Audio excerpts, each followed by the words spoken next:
You poor naive chump.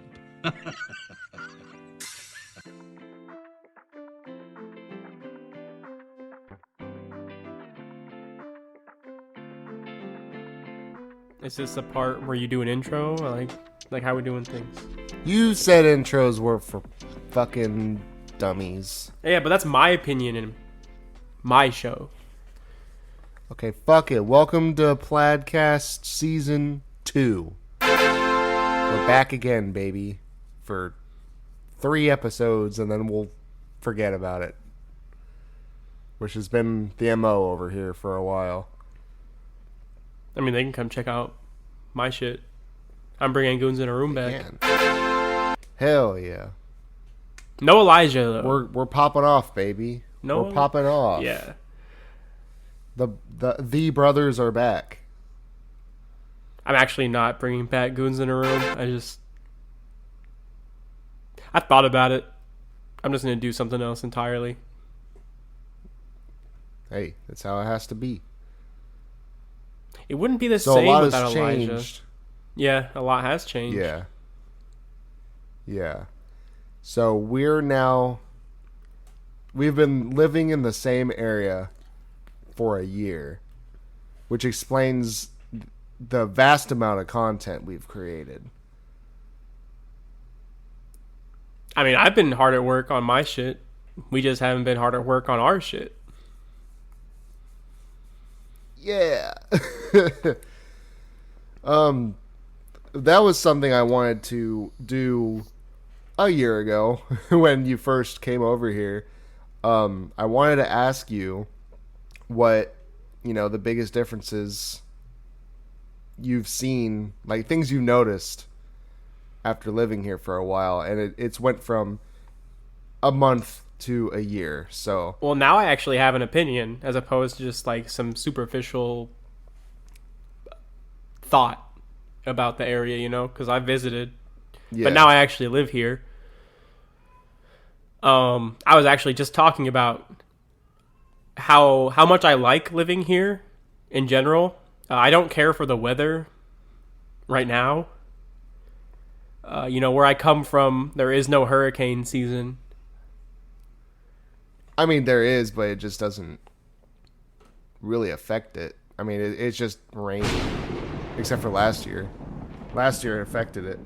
Well, that's different. That was weird. That was one hurricane, 2 hurricanes.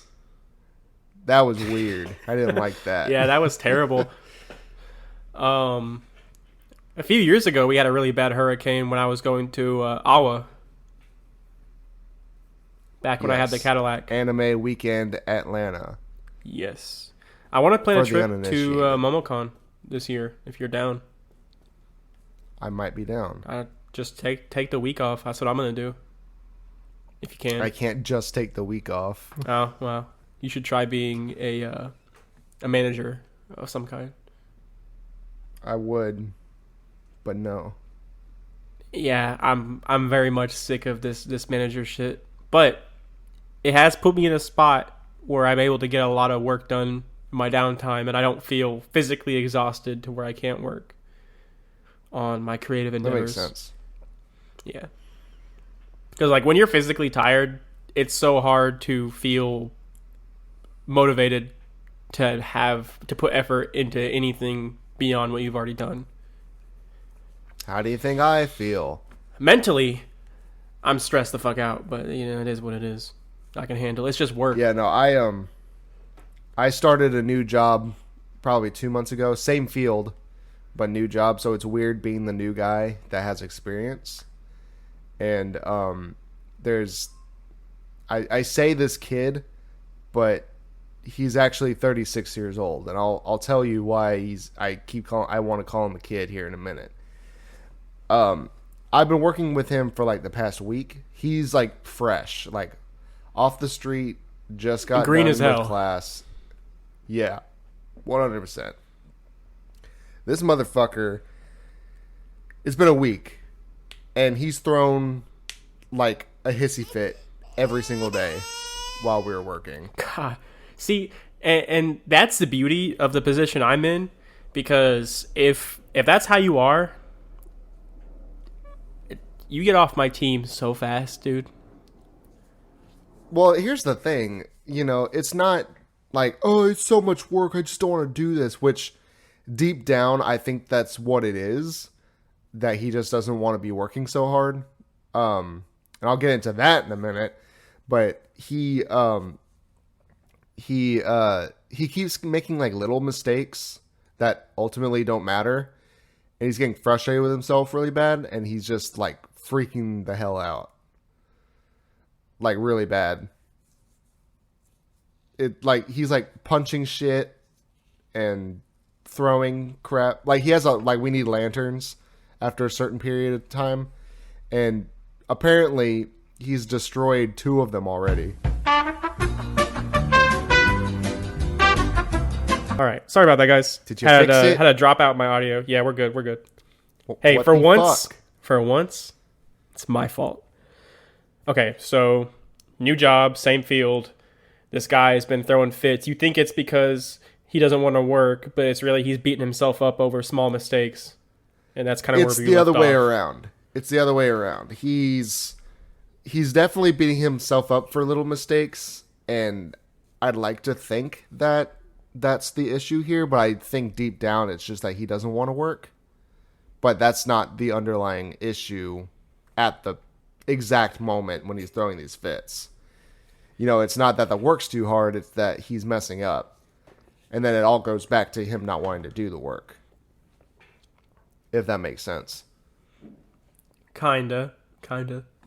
I understand Like, what you're getting at, even if the way you explained it doesn't make quite enough sense. Yeah, I mean, you kind of follow me a little bit. Right. So he, we work 12-hour shifts, but it's not like my old job where we would have to stay the full 12-hour shift no matter what. This is a job where when you're done with the work, you're done, So he has a lot of the other jobs, like the day jobs are usually done pretty quick, like within 5 hours, and then you have a guaranteed 40 hours. So I think he's used to that, because on this night shift, it's usually pretty dang close to 12 hours, if not, exactly 12 hours. Yeah, it's the bitch shift. Right, and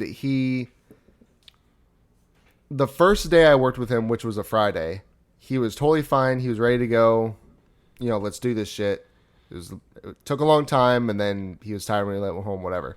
That Monday, he comes in, and all of a sudden he has a migraine, and he's not feeling well, and, we just kind of go on throughout the day with him complaining. He has his hissy fits or whatever. This goes on until Thursday, where it looks like we're going to have an easy day, and then all of a sudden, he feels fine. No excuses or anything. And then the shift ran a little bit long, and then he started complaining. And then today, not today, but yesterday morning or evening, we come in, and then all of a sudden, when it looks hard, he's back to not feeling well. So I think this guy just needs to move on. He clearly doesn't want to be here. Yeah, I work in what some people would call unskilled labor, and I have those characters, that archetype on my team as well. It truly is, I 100% agree with you. In situations like that, it really is sink or swim. Either you want the paycheck or you don't. And right. If you want the paycheck, you just kind of got to take the ups and downs. And he keeps saying shit like he's stuck, like, oh, I would quit, but I'm stuck. I have to do this now. And I don't want to work with someone like that, because our job is very, very safety oriented, and I can't trust him. As someone who's been doing this for almost 4 years, hearing someone speak like that, I don't even want to be anywhere near him. Right, because he's just a walking red flag. He's going to do stuff unsafe and put everyone else's integrity at risk just because he doesn't care. Right, and I don't think that he would purposely or, maliciously it's not malicious. Do something to get us hurt. But no, if you don't care, you're just going to have a certain air about yourself, and you're just gonna kind of let shit happen without thinking about it. Negligence isn't inherently malicious, but it is definitely like you either gotta get with the program or find a better spot. For sure. Yeah, I was giving him the benefit of the doubt at first, being that guy, the new guy who just got marked up and having to work by himself. I've been in his position before, but at some point I can't be babysitting my trainer, especially a 36-year-old man. No, that's real. Like you shouldn't have to. Like, it's ridiculous.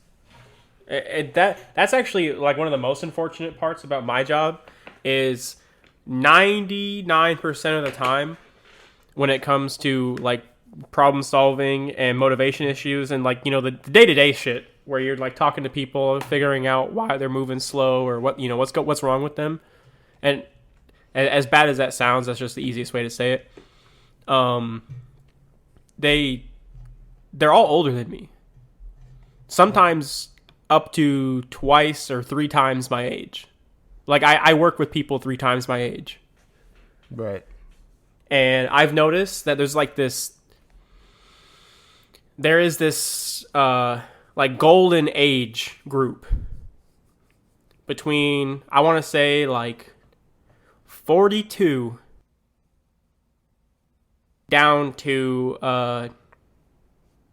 like 24, like right around my age, where people have realized that if they're in the kind of field that I'm in, like if you're just doing work where you can quit your job and go work somewhere else the very next day, you run into that a lot. You run into a lot of people in that age group who do not care about anything. Right. Not to say that your area of work, especially yours, but I'm more talking about that demographic that is a subordinate to you.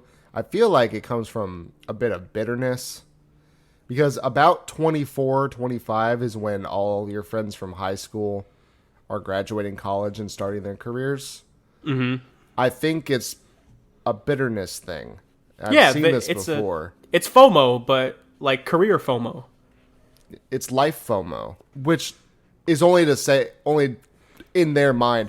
Honestly, I think that the area that you work in, even though it's quote unquote unskilled labor, you can make a pretty good career out of yourself if you just fucking work for it. I mean, right. Just look at yourself. I mean, you're moving on up pretty well. Yeah, I hit salary before I hit 3 years. Exactly. That's a big deal. And that's coming from someone who wants to work, and put in the time. Yeah. When I say unskilled labor, I just mean you can walk in the door and do the job. Right. Pretty much. Yeah, like you don't need formal education to do that specific work. I get it. I'm not trying to put it down. No, at all. It's hard work. Yeah. And it needs to be done, and if you do it right, it can do good things for you. But I feel like there is some bitterness because there is a stigma around work like that. Mm-hmm.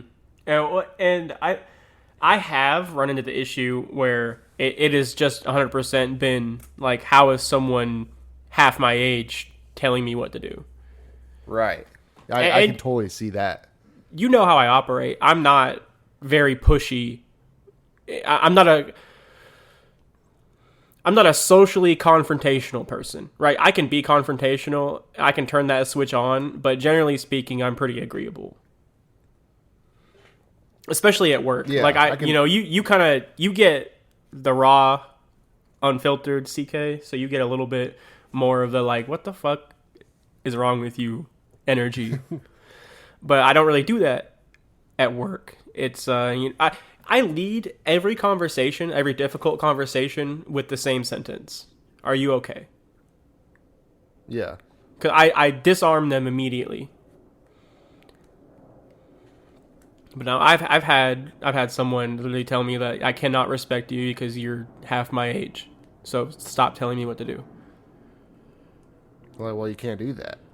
They don't work with me anymore. Yeah, And I not mean because of that's that situation, but like, you can't be in a situation where you tell your boss I can't work under you, and then you still keep your job. That's no. just not how it works. I honestly think in that situation, he was just trying to check me and see what he could get away with. It didn't Because work. I have the reputation of being like pretty lenient, pretty agreeable. Like I truly do not care as long as the work gets done and we do it safely. And like as you know, we don't have any major efficiency issues. That is all I could care about. Right. Like my job is based entirely off of what we call KPIs in like I don't even know if we call them that. That's just what I call them because that's what I learned from my last few jobs. But key performance indicators, like trackable, tangible numbers that go up or down to track our progress. So it's impossible not to notice outperforming or underperforming people. It's always the younger people that give me the most headache. Like most of the people that once we get past that golden age range that I was talking about, they work circles around everyone else. It doesn't matter what the fucking task is. Like forklift operator, anything like that. They just do it better. It doesn't matter how fresh they are either. They just come in. They're like, I'm here to work.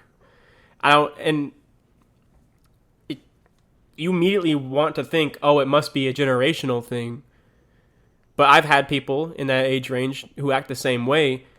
I just think that typically people in that age range who are re-entering the workforce have a reason. Those are like people who are probably truly stuck, like that one guy at your job, because they were at a point where they didn't have to work, or they were doing something like maybe they had their own business, and now this is what they have to do. You wake up and you go to work. That's what you do. That's kind of been my mentality for a while. It's kind of that. This is obviously a privileged comparison here, but I feel like how they always say that prisoners always want to go back inside. It's the same thing with older people wanting to work. It's just they need something to do, and they need something to support the family with, and like the retirement checks aren't paying the bills. Yeah, or disability or anything. I got 3 names, 3 faces that I could put to that exact scenario. Like they don't need to work.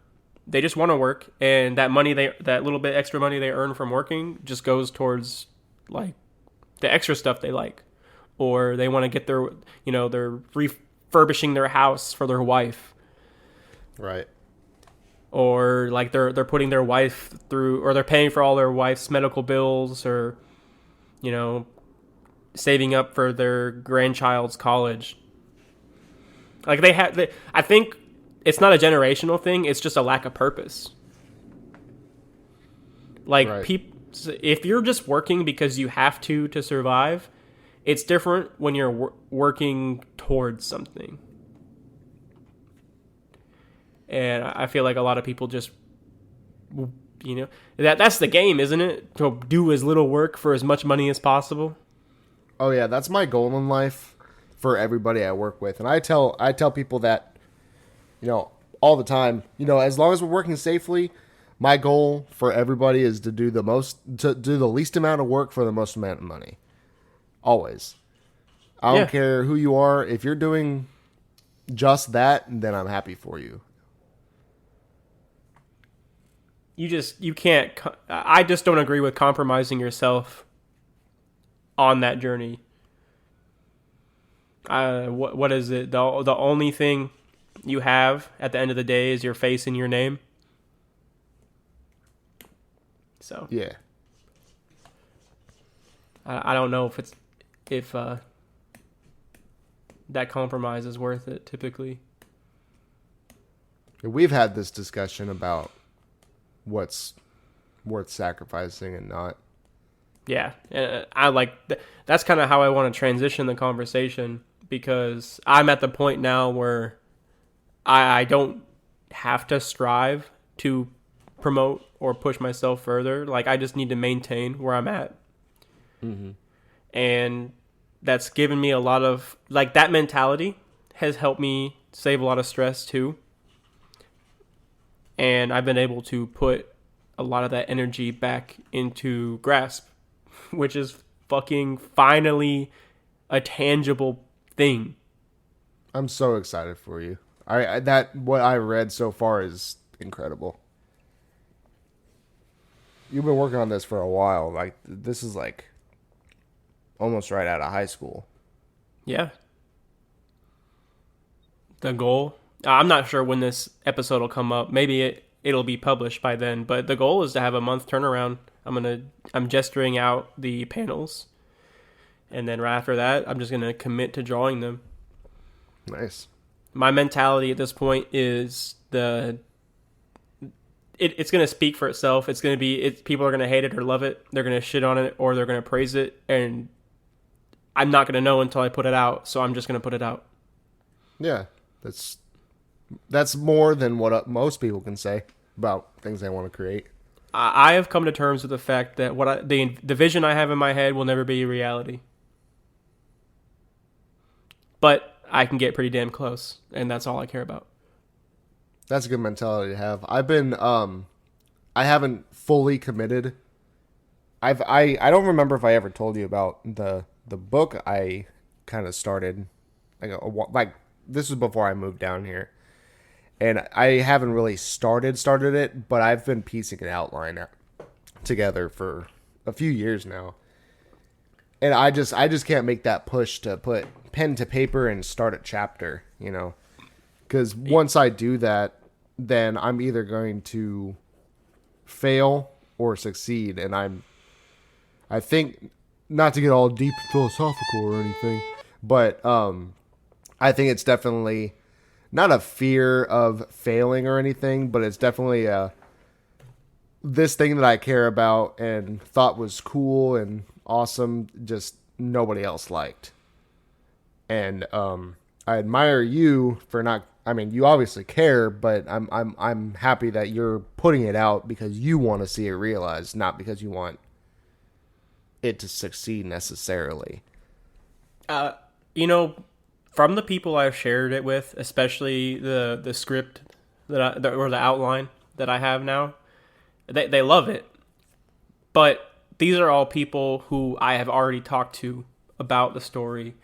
And so, like, do they like it because it's me, or do they like it for what it is?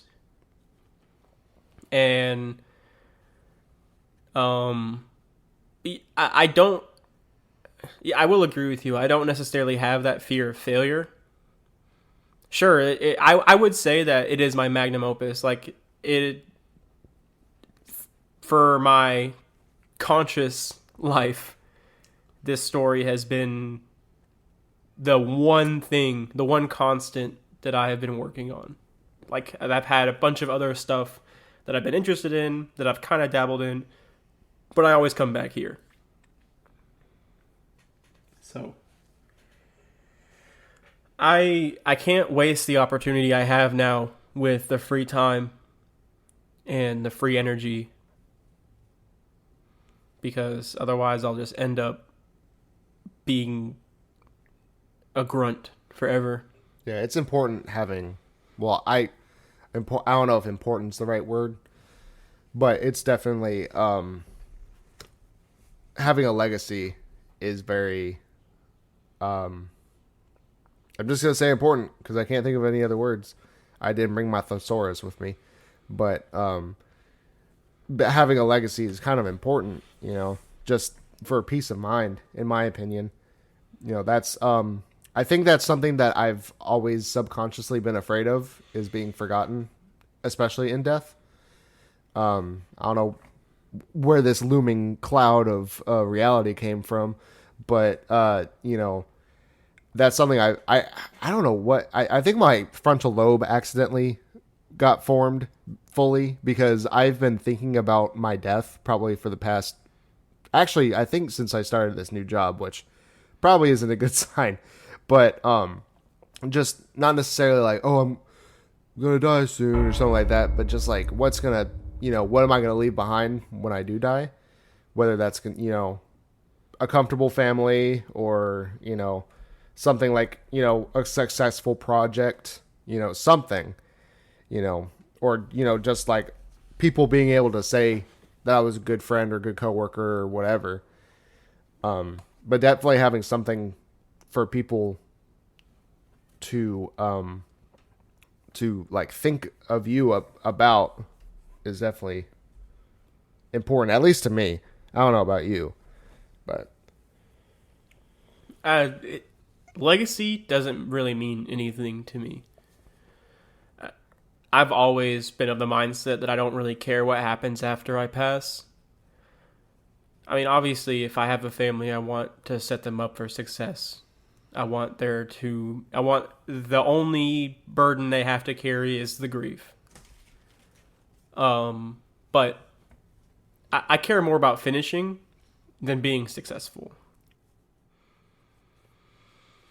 Like Kento Mura is one of my biggest idols, and it'll never not pain me knowing he didn't get to finish Berserk. yeah, So I was just talking to somebody about that. yeah, I actually just decided how I want to continue working on my tattoo because the little nose guy is never going to get filled in or colored or anything. He's just going to stay unfinished. But Oh, I thought that's how you wanted it that is how I want it. from the beginning. I meant. Yeah, but it's always been because it's going to be the single piece of like I say unfinished. It is like the drawing from the manga, but it's never going to be colored. It's never going to be like shaded. I want the rest of my sleeve to stand out against it. You should get a Dave and Buster's tattoo. Yeah, that'll really pop. What are the odds? 17. Yeah, you wouldn't say two, pussy. I was about to. All right, we're both gonna publish 2-sentence horror stories to the subreddit, and whoever has the least upvotes has to get the Dave and Buster's tattoo. Oh hell no. See, I know a hack. I'm just gonna. For some reason, that subreddit just loves the creature as a concept. Oh yeah. So I'll just use the creature and I'll win. I'll peruse every once in a while. I don't go on 2-sentence horror stories a lot, but I enjoy the concept. Whenever I'm reminded of it, I'll check out the front page, like the first like maybe 5 posts, and then that's enough for me, and I move on about my day. Yeah. Because like they're really good, and then there's a severe dip in quality really fast. Hey, you're a nicer man than me. I have never read a good 2-sentence horror story. I've read a couple good ones. I don't remember them, but I've seen a couple of pretty good ones in my time. Did you know what I was just thinking about the other day? No. That we've been friends for like over a decade. Like best friends, like maybe just under a decade, but like we've You known started and been talking friends. and then just immediately cut out. Well, it came out on my side. He's gone. That's a you problem. There's no way. There's no shot. There's no fucking shot. We good? Are you? Yeah, you just cut out talking. I didn't hear what you said, what you've been thinking about. You want to know what? Fuck it. You don't get to hear it now. You'll see when the episode comes out. I'm not gonna Who listen. knows when that'll be? You think I want to listen Here to I am. myself talk? Here I am pouring my heart out to you. You can't hear me all of a sudden. No, I was just thinking how it was. We've been friends for like over a decade, and then like, I would say we've been like kind of, bit more best friends for like just under a decade. But like, wow, It's a long time. I feel like I've known you longer than really anybody else. Obviously, other than my parents, but Do you really know your I parents, feel like though? that doesn't count. I I'm just fucking with you. I know a little bit too much recently. Yikes. That's a lot to unpack. I mean, it's just as an adult, realizing things. You know, I mean, I always knew that my parents had flaws or whatever. I mean, no one's perfect, but it's weird seeing the flaws as an adult. Yeah, it's weird having that that non whimsical perspective. Like knowing exactly why this is happening, you know? Yeah. No, that I can definitely understand because it's like growing up, oh, that's just the way your parent is. Or it's just, that's just how they are. But then you like become an adult and you realize they're just another person like me, and this is really what's happening. Like they legit I mean, this is their first time doing all this shit too. Especially, I mean, your case as far as having children goes, I mean, you guys had kind of a big family. But I mean, I was an only child. I had to bear all that brunt, you know, which not much brunt to bear, but they all of their lessons went out the window with me, Anything they learned, they weren't going to pass it on. I'm not sure how parenting works when you have siblings, so I don't know, but You know my family dynamic. I was always in trouble, I do, and that was pretty much yeah. it. That was pretty much it. And now look at you, Yep. the manager of a place. Wow. What I always wanted. I'm gonna do something now that we're in the year time skip of for season 2. I think I'm gonna kind of generalize where I work. I'm not gonna say the company because there's some weirdos on that internet who will want to ruin my job. I implore you to do the same, of just a generalized what you do, not exactly where.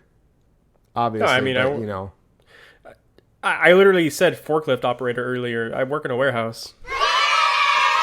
Okay, yeah. And I work for trains. I work for the railroad. I am an area manager for a warehouse. But yeah, I felt us both, that whole conversation that we were having about work, kind of like just stopping right before saying something we didn't want to say. So I'm avoiding using like the company, like the corporate terms. Yeah. That's yeah, all I know. I'm That's trying what. to That's what. avoid. As long as I don't say the exact, like people are gonna guess, and people are gonna guess correctly. But I don't know. I mean, you that was pretty vague. I was surprised. That's Oh, what you came up with. oh, I can spit it with the best of them, brother. I I am very confident that if I reveal my place of work, that's fine. But if my place of work is revealed, it would be very hard to do that. But anyway, it doesn't matter. I'm having a good time. I just wanted to get that. I say it's Yeah, housekeeping. just rip the Band-Aid off. Yeah, just make it easier, because I know when we first started doing this, we were kind of bouncing around it, and we wouldn't really say anything about it. It's kind of hard. On it, Just rip look, that off. The way I see it is, if this podcast makes me lose my job somehow, some way, it was a fucking sign.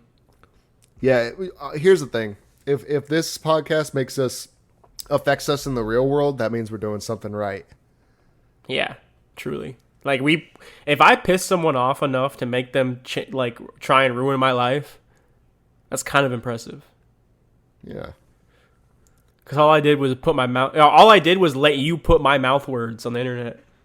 Yeah. Another time skip. Backstory. I got married. I'm a married man. Sorry, boys. Wait, for real? Yeah. When'd that happen? I've been married for a year and several months now. Yeah, I'm acting like I don't know, but I know. I know. I know she's listening right now. She was very excited for this because she was upset that I stopped making podcasts. I'm not doing this necessarily just for her, but I know she's listening. I don't like the voice I'm doing, so I'm going to stop. Yeah, that was gay as hell. It's Pride Month, I can Sorry, say that. boys.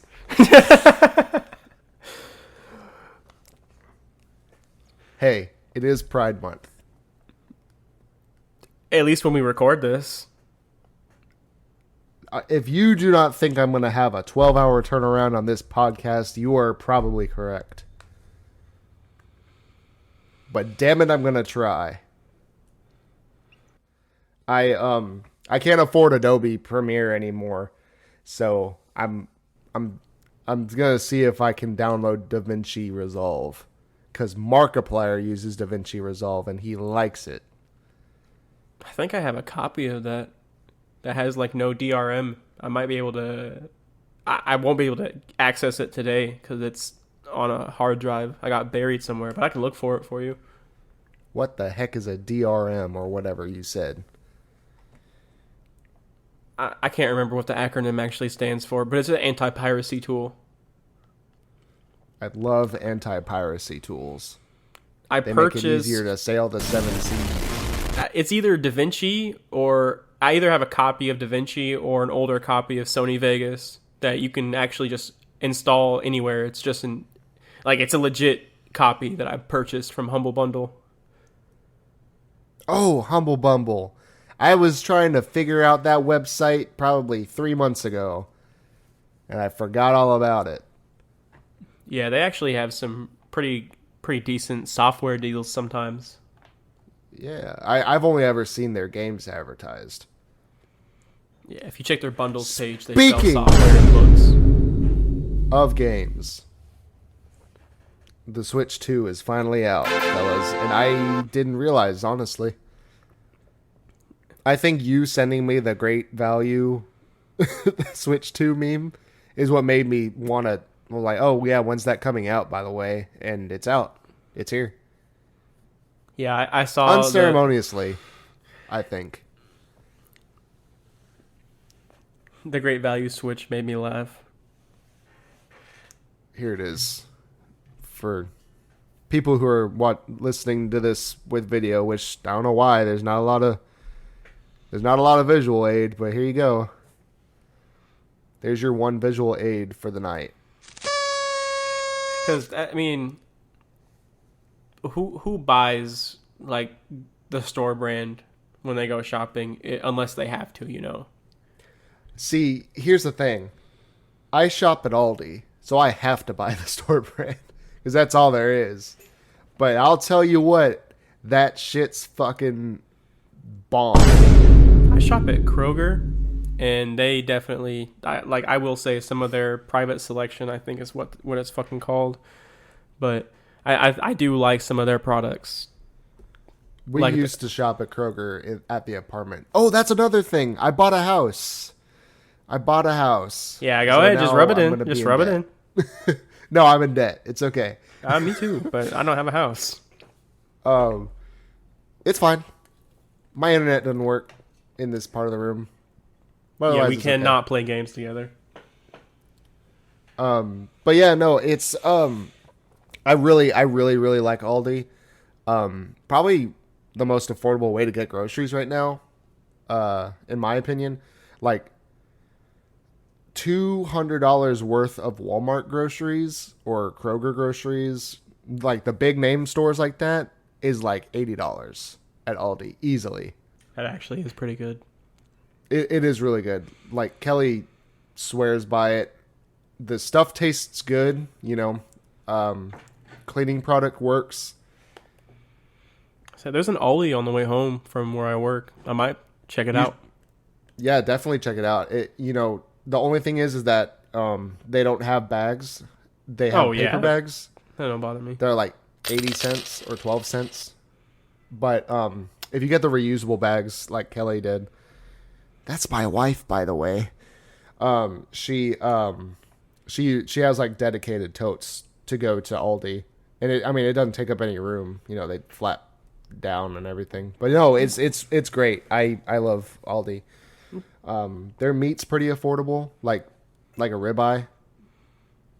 Pretty affordable, Bro, the podcast had a time skip, and now we're just fucking geriatrics talking about the price of groceries. Oh, you want to talk about geriatrics? Let's talk about how I want to go fucking play golf all of a sudden. Yeah, I was a little taken aback by that. It seems I'm like scared. an Isaac. It seems like an Isaac activity for sure, but also like, did I'm you really just scared. like? Did I you don't- age 40 years since the last think- time I saw look, you? I You, think- you got like I that think- salt and pepper hair. Listen, you had a year time skip. I had like a 20-year time skip. I don't know what happened. Yeah, you bought a house. You got married. Now you play golf. Like, what the fuck happened? Well, I don't play golf yet. I can't afford it. But so I was in Jacksonville for like a few days. And while I was there, the people I was with were like, let's go to Top Golf. And I was like, I've never been to Top Golf. They're like, you never been to Top Golf? I was like, yeah, crazy, right? So we all went to Top Golf, and I hit my first golf ball, and I felt like a fucking man If you say because it fucking sailed. if you say we went to Top Golf one more time, I'm gonna slam my head into the fucking desk. I wish you would. You would think, I mean, actually, being from where we're from, I'm surprised that golf wasn't more accessible. Like, we didn't get a Top Golf until, like, what, 2019? And we got a shitty one, too. Our particular community is Gatekeep Central. That is correct. Yeah, so I feel like the reason We're a middle class city that pretends that we're upper middle class. yeah, that about sums it up. I feel like we're doing the thing with the job. Like either we should mention it or not mention it. Like, We used to live in Augusta, yeah, home of the Augusta, Georgia, Masters. and now we don't. Yeah, fuck the Masters. The end. My birthday was always on Masters Week. I could not do anything. The roads were shut down. The city was like, fuck you, CK. We got this roads were big shut thing down. going on. And everything was either 2 to 3 times its normal price. Oh, that killed me. Like, no, the restaurant, like going to a restaurant and seeing the Masters menus, oh my God. Like, it would be themed and then also, like, pay out the ass money. Right, because it's fucking That's our hurricane season. tourist trap. Oh my God. Yeah, There we go. We brought it full circle. I will trade hurricane season on the coast for Masters Week any day. Any day.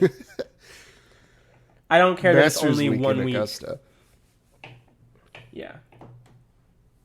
It's crazy because, you know, you got all the celebrities going there too. Which, by the way, what fucking celebrities are going to fucking the Masters?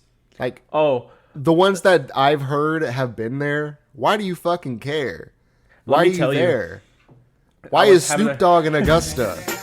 I was having a conversation with one of my peers at work, and I told her about how I was from Augusta, and you know, Masters Week is always on my birthday. That's like my go-to line. I feel like that's almost like I'm gonna say that when I become an old man. That's gonna be my go-to phrase. You know, I could never enjoy my birthday. Some shit like that. But All right. I was talking to her. It was a black woman, and we were talking about some of the celebrities there, and joking around. I mentioned what they said that, like, you know, how many black people do you see playing golf? And I'm like, well, I mean, one of the most known Famous golf golfers. players. Yeah. And dead ass, without skipping a beat, she looked me dead in the face and said, "We do not claim him." And I asked her about it. I'm like, okay, why do you say that? Because I thought it was funny, but I still was curious where the thought came from. And the way she explained it to me essentially was that it's not really because the black community doesn't accept Tiger Woods. It's because Tiger Woods treats them like the other. Yeah. Yeah. He doesn't want to be claimed. That makes sense. I can tell by the way he carries himself that he's got the Michael Jackson treatment. Yeah, I just thought that was interesting. Like, I very rarely ever heard someone say, "Oh, we don't claim him." Yeah. So the fact that it was Tiger Woods and it was relevant to the conversation was just fucking hilarious to me. Speaking of claiming people, good news for Michael. Do you hear about this? Yeah, I mean, I don't know what this is. Okay, well, I'm about to fucking tell you. Apparently, there's a woman on social media that said that gingers are black people now. And then the internet ran with it for like 3 days, and then someone ruined it. A white guy said the N-word. Who said the N-word? It was probably Michael. Let's not slander him while he's not here, no matter how true it is. Is it really slander? I think it's it has to be a lie. It has to be a lie.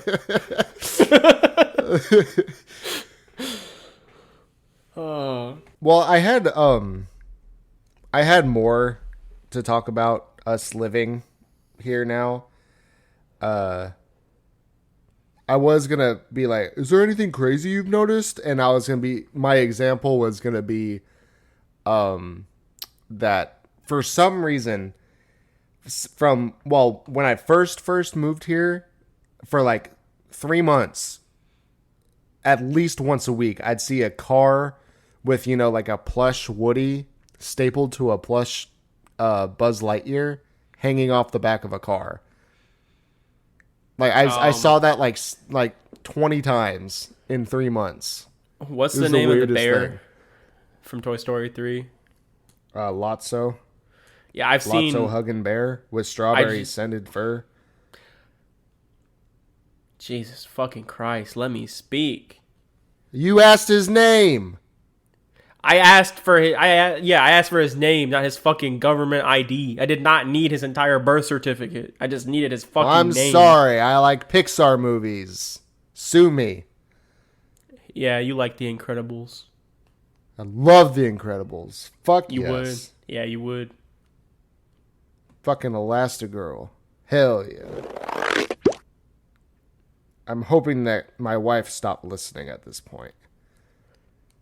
Or you're hoping she did, and she tries on that Elastigirl costume you bought.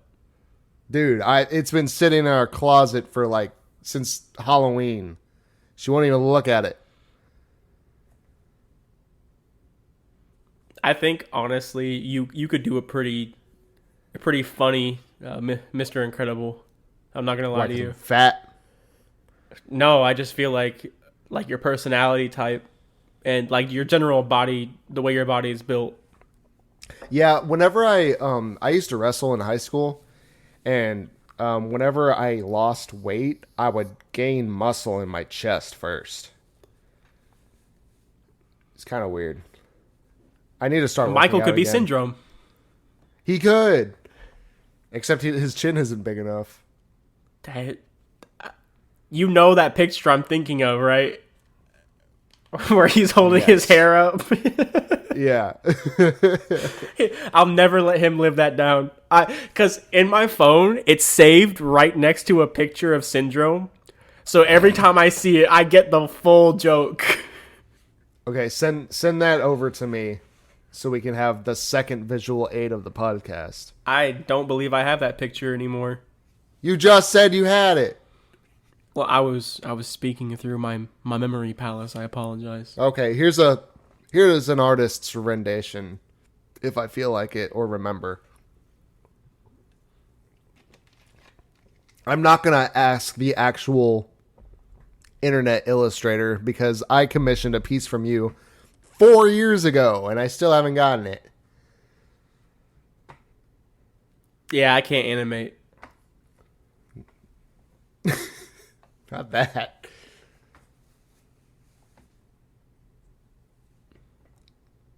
Not that silly. Well, anyway, I'm having a good time. I want to keep going, but I'm running out of things to say. Unless you got some things to say. Oh, I got plenty to talk about. Tell me something. Bring something up. Let's do it naturally. Let's make it. Let's cut this part out so that they don't think that we have a script or anything or notes. Well, your internet artist forgot what you commissioned and has instead been focusing on writing. Hey, that's more important, honestly.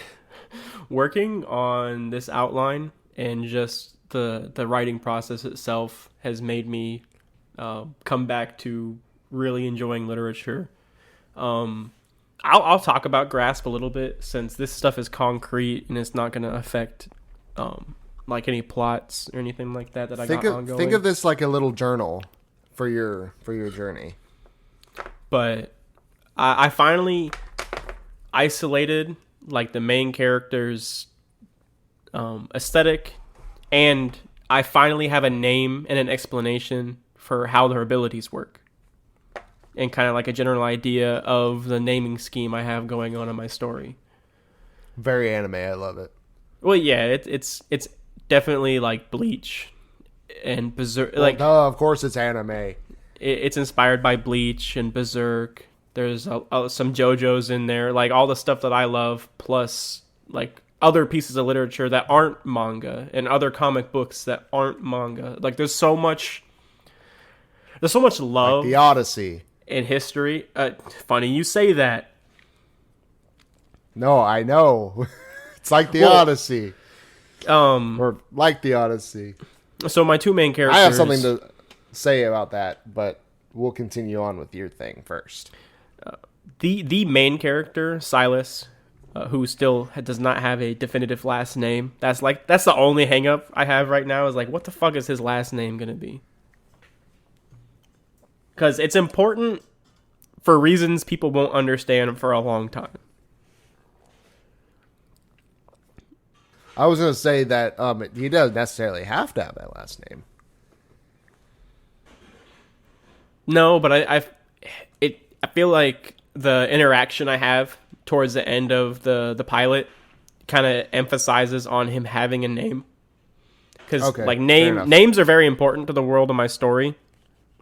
Like the magic system is based around three things. You have the verbal component, which is 90% of the time a name. There are some exceptions to that rule, but that is how I explain characters like shouting out shit.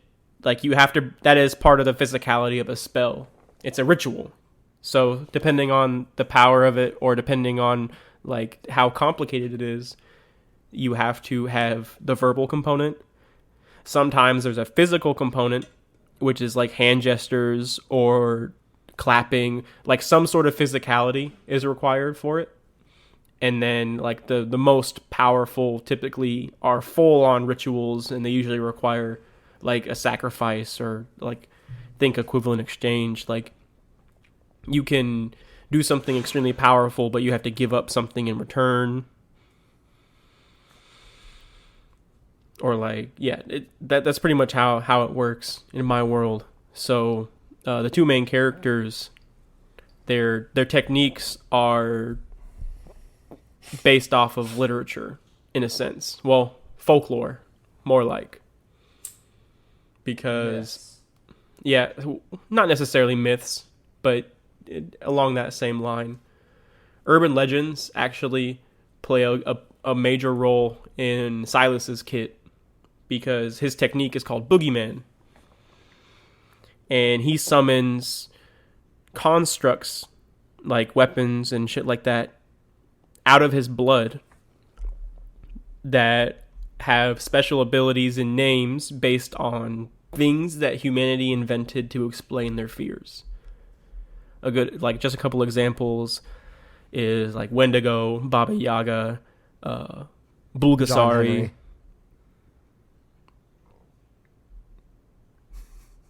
I'm sorry. Keep going. I'm sorry.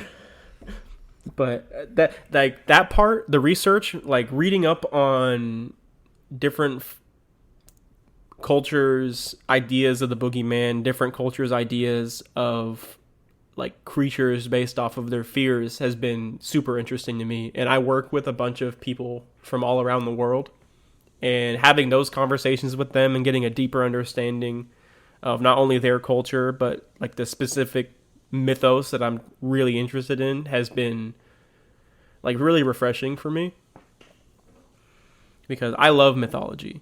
I love reading, I love stories in general, but I just love folklore, and being able to take that and kind of breathe new life into it, because a lot of these creatures, a lot of these ideas I'd never heard of before, and now I'm going to give people that same experience. Like, how many people really know what a Bulgasari is? Or a Bulgasari, however you pronounce it. I thought that was an Asian pasta dish. It's a Korean Noodle dish. It is a Korean monster that eats iron and weapons to grow in size. Fucking love a steel type Pokemon. Go on. And for Silas, all I have listed, and it's I have a sheet with a bunch of different summons he has, just so I have a kind of idea of what I can do and some of the fun stuff he has up his sleeve. It's a fucking gun. That's all I have. A fucking gun. 3 words.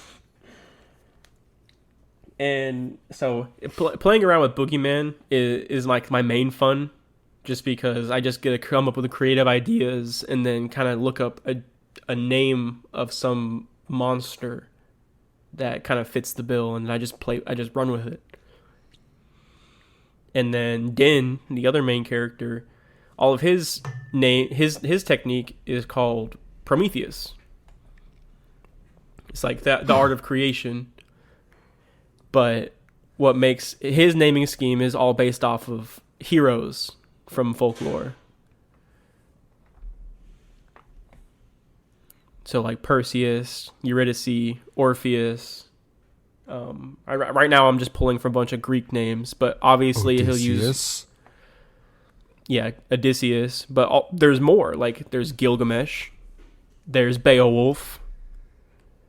Like, there are different heroes from folklore. That we were in mythology together. Because I was about to tell you, like, oh yeah, I was in mythology in high school. I was like, oh wait, you're in my class. Yeah, we did that together.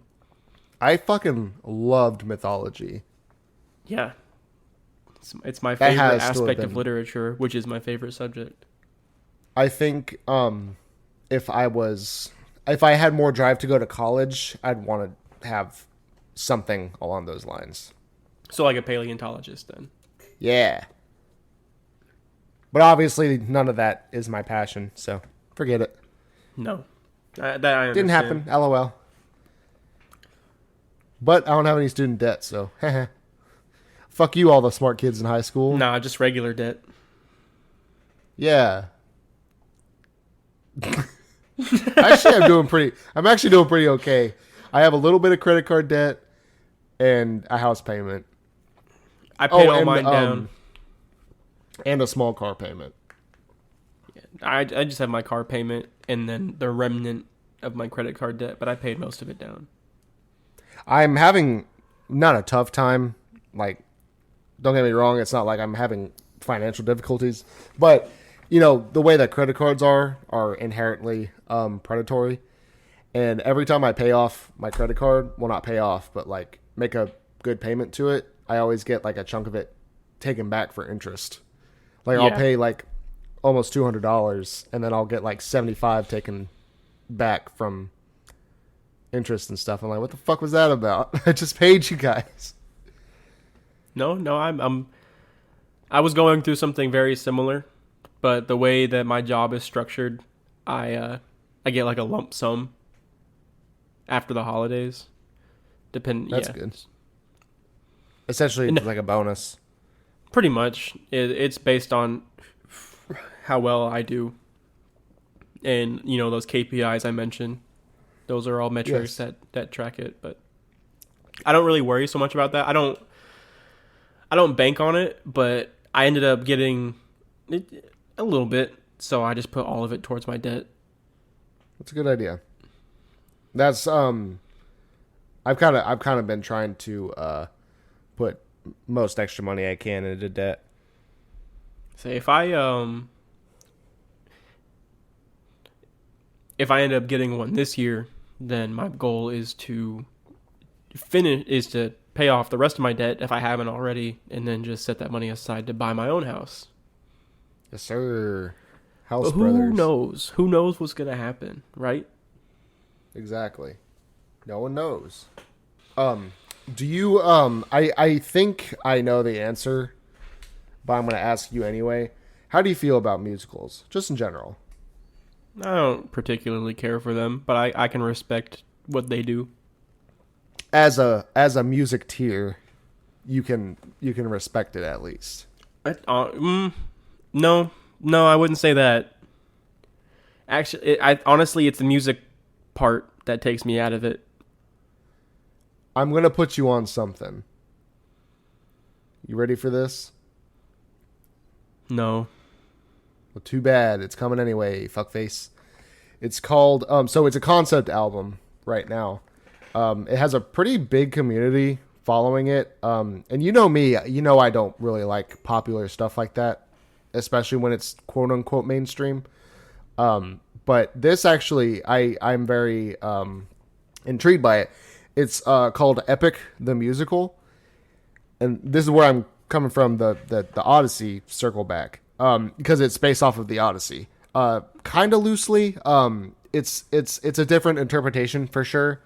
I've Like, heard of it. if you know a lot of about Greek mythology, especially the Odyssey, there are going to be some things like, well, that's not really how it is. But I mean, obviously, it's a made up story that's thousands of years old, so different interpretations exist. But it's really good. I really like it. It's very compelling. I don't know if you want to give it a try, but the concept album is 2 hours long. It's pretty easy to listen through. You can easily listen to it while doing something else. You might miss a couple things, but then again, it's the Odyssey. I'm pretty sure you're pretty familiar with it, but I like it a lot. There's a lot of, I want to say, millennial humor in it. Not a lot that takes you out of it, but it'll happen every once in a while when you're not expecting it, and then it'll go right back. But I think you should give it a listen. It's good. I like it a lot, and I hope something becomes of it I will definitely make the at commitment some point. to listen to it. It's easier for me to listen to something while I'm working than it is for me to watch a video. So Yeah, which is why I stopped recommending videos to you. And TV shows like common side effects, which is really good also. it's on my watch list. I just don't have if I'm gonna sit down and watch something, it's gonna be with Bailey, and we already use a lot of our free time for other things. Like we've been playing Elden Ring together, or Stardew Valley. We played through Borderlands. Yeah, totally. Like we've just been playing a lot of video games lately. So I'm about to.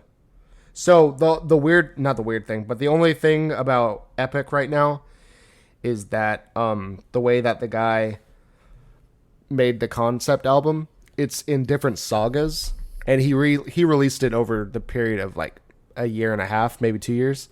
So it's not out of order per se, but if you were just to look it up on Apple Music and listen to it the way it is in order, it's not going to be in order. Mostly because the publishing company that he used kind of fucked him over. So he deleted the first two sagas and re-released it after he had already released 3 and 4 by himself independently. So I just sent you a playlist that has everything in order. okay, From beginning to end. And yeah, definitely check it out whenever you can.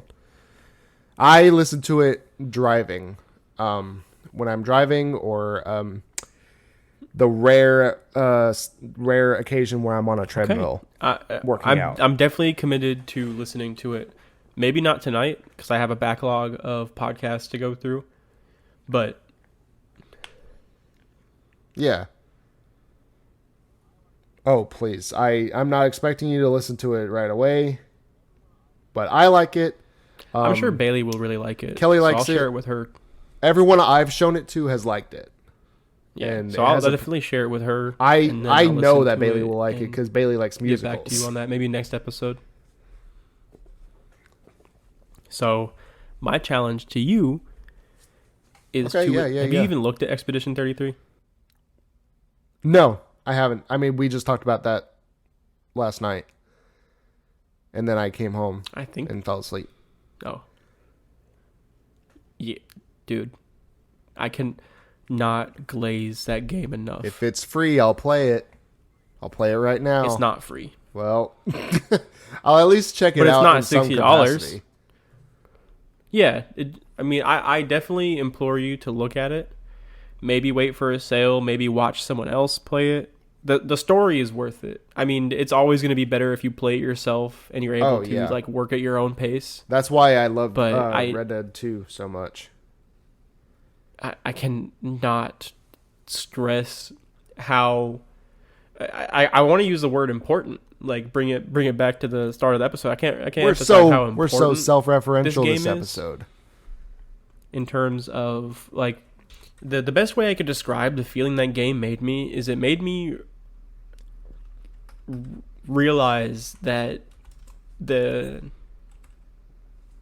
games can still be good, and that it really reminded me how certain stories can only be told this way. And I'm not so crazy to say that you couldn't have made an Expedition 33 movie or TV show or something that had a similar impact. But it's just you compound the control you have and the immersion that a video game gives you that like most movies and other media cannot, with the content of the story. It made me feel something, Isaac. When was the last time I told you something made me cry? Last year. And what was it? It was Matt Watson, because you were telling me about how when Matt came out with Starstruck, that you cried because you were like, he made it. No, it was Balance that I liked. Balance, yeah. But that was quite a few years ago now, actually. Oh yeah. I mean that you said the last time you said it, it was last year. But yeah, that specific thing happened the last so two long pieces ago. of media to make me feel something. Well, I mean, this might be heinous to say, but like Dawn to Dawn is kind of a tearjerker at some points, but also like it's pretty weird is the nicest way I can put it on the other end. But no, like Expedition 33, like 3 different moments had me tear up. I'll check it out. I mean, it's $50. Like so just that. We'll see. But yeah, no, I definitely want to check it out. If not, play it myself. You should watch someone play through the prologue. Okay, and then if that hooks you, don't watch anything else. I can do that. Yeah, watch someone play the prologue. If that hooks you, don't look at anything else. Yeah, I might do that. I wanted to play Split Fiction with Kelly because we just played. We finally finished It Takes Two. A little while ago, and I'm kind of itching for something like that to play with again. But yeah, no, that Expedition 33. That sounds. I just kind of took a quick glimpse at it. It looks good. Yeah, for sure. You should play Split Fiction. I played that with Bailey. Yeah, and Leo and Vincent make a cameo. That's all I'll say. What do you think about wrapping up? We can wrap. I feel pretty good about that one. Yeah. That was I good. will tell you, I had another dropout. So, like, probably about an hour into my recording, you'll have to resync just a little bit. Okay. But I'll just you're talking for a long while, so you just have to cut me in back into the conversation naturally, and then everything should flow fine. All right. Sounds good. All right. Well, When my microphone. huh? Okay. Okay. Well, that's season premiere, season 2. We're back, baby. New and improved. Jimothy Plaid, the next generation. Yes. I'm excited. I'm here for it. Yeah. Okay. Bye. Bye.